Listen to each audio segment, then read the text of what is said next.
Good day or good morning mga home dreamers.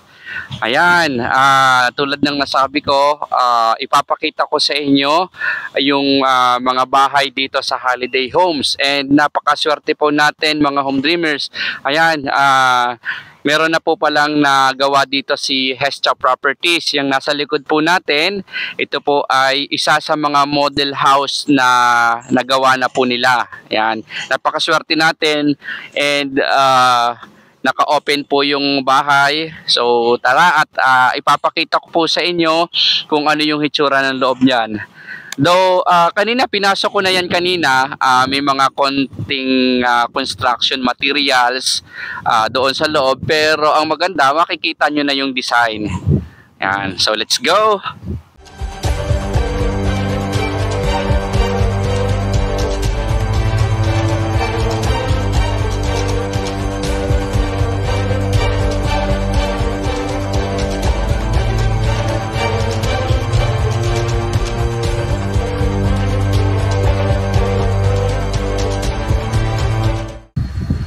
Alright, so ayan, before po tayo mag house tour, kung bago ka sa aking channel, please like and subscribe and hit the notification bell para lagi po kayong updated. So house specification po muna tayo. So ang nakikita nyo po sa ating harapan, iyan po ay si Eliana model. So ang meaning daw po niyan is God answered prayer. So napakaganda. So ito po ay ang minimum lot area is 100 square meter and ang floor area is 90 square meters. Yan. So tara. Kung mapapansin nyo mga home dreamers, ito po ay single detached. Ibig sabihin po yung ating property or yung ating bahay is nasa gitna po ng ating lote. So mapapansin nyo po right side, left side, and doon sa likod and then sa harap meron po tayong setback or may space. So pasok tayo. And ito po kung mapapansin nyo, gate and fence kasama na po. So pasok tayo. So one car garage po, ayan, or one carport, kasyang kasya. And then dito sa ating harapan, pwede po kayong pwede nyo itong i-landscape, gawing garden. Ayan.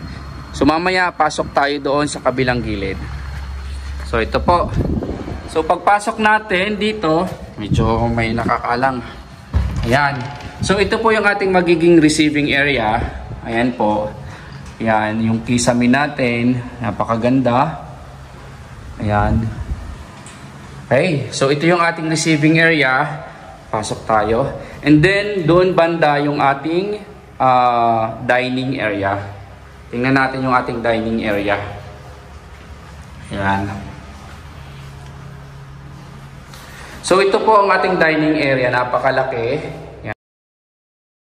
Ito yung ating dining area. And then ito yung ating steps or yung stairs papunta sa second floor. And sa gilid or sa ilalim ng stairs, nandoon ang ating isang powder room. Ayan po, papakita ko po sa inyo. Napakaganda. Powder room. Then, ikot tayo dito sa may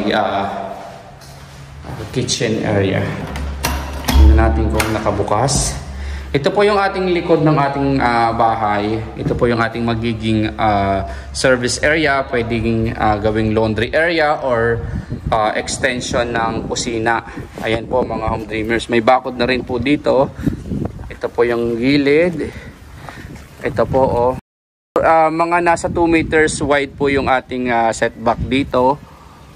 Ayan po. Ayan. Pasok ulit tayo. And then dito, mula dito sa ating dining area, meron po tayong sliding door. May access po tayo dyan papunta doon sa kabilang bahay or kabilang side rather, papunta doon sa ating garahe. Iyon po yung ating garahe. Ayan. So, akyat tayo sa second floor. Napakaganda mga home dreamers, bagong-bago yung ating bahay. Naamoy ko pa yung pintura and napakaganda rin po nito. Oh. Napakalaking glass panel po dito sa harap ng ating stairs. I believe ito pong baba na bubuksan And then yung taas, hindi po siya. Para lang makapasok yung natural light mula doon sa labas. Ito po. Yan. So dito sa ating second floor, meron po tayong landing area po dito. And then dito ay ating common toilet and bath.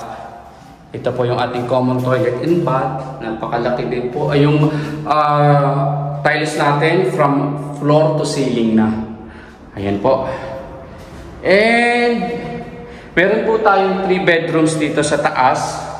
Pakita ko po muna sa inyo yung isa. Yung bedroom number 1. Ito po yung ating bedroom number 1. Ito po.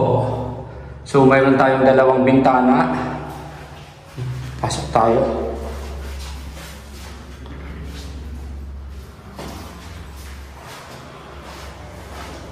Ayan, and then ito yung ating bedroom number 2. Nakalock. Pero I believe sa bedroom 1 at bedroom 2 is pareho lang po ng size. Ito po yung ating master's bedroom. Ito po yung bintana pala kanina. Pinapakita ko. Ito po yung ating master's bedroom, mga home dreamers, napakalaki.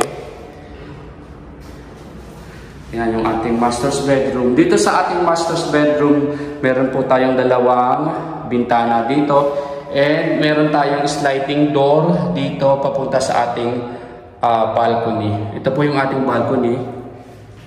Yan. May glass panel. Ito po para makita nyo ng buo yung ating master's bedroom. Napakaganda ng ating bintana, mga home dreamers. No? Aluminum. So yan. So baba na po tayo. Alright, so tapos na po tayo dito sa house tour natin dito kay Eliana Model. I hope nag-enjoy po kayo. And lahat po ng details ng bahay ilalagay ko na lang po sa description box. And yung aking telephone number nandyan lang po sa video kung may mga katanungan po kayo about dito sa bahay and about doon sa mga lot only na for sale dito sa Holiday Homes. Feel free to contact me and I'll be more than happy to assist you, mga home dreamers. So that's all for now. Thank you for watching and see you on my next video.